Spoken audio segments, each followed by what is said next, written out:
Doflamingo decides if you want something done right, you do it yourself. It's my review of One Piece episode 620. Aside from the fact that the first half of this episode was pretty slow, the rest of this episode of One Piece was pretty damn entertaining, and it had a lot of really cool plot twists.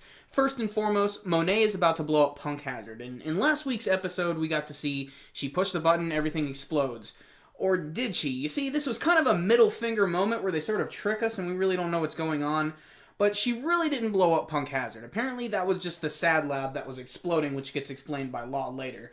What's going on here is there's a twist. You see, Caesar Clown is about to kill Smoker, except that the heart was switched out thanks to Law in a scene much earlier.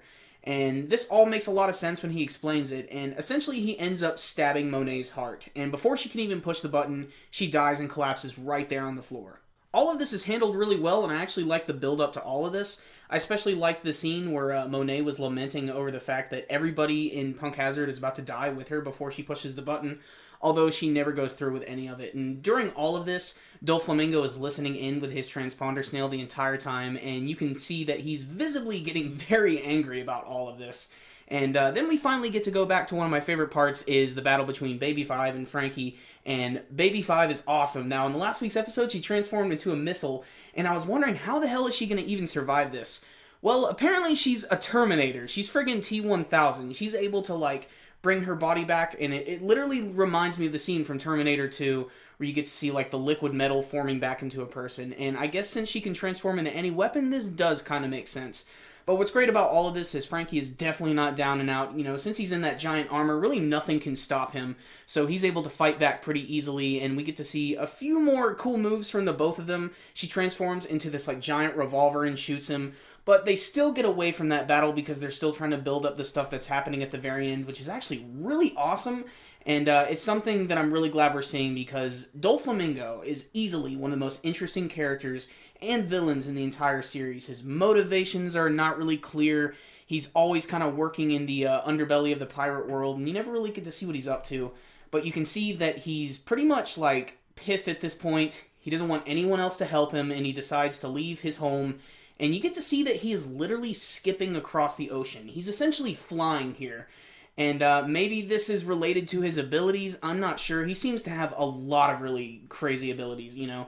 They haven't really explained, like, how his strings or anything work, or, like, the fact that he can, like, cut stuff, like, really easily, like, and now he's just flying all over the place, no problem. He's basically kicking the air. He kind of like the CP9 guys, but on, like, this whole new level, so this is pretty awesome. It looks like he is ready to kick some ass, and I don't know how he's going to do it. But it was a great way to end the episode. We get a nice shit-eating grin from him right before we get the to be continued screen. Aside from all the major plot points that I brought up, there were a lot of really cool little moments that made this episode great.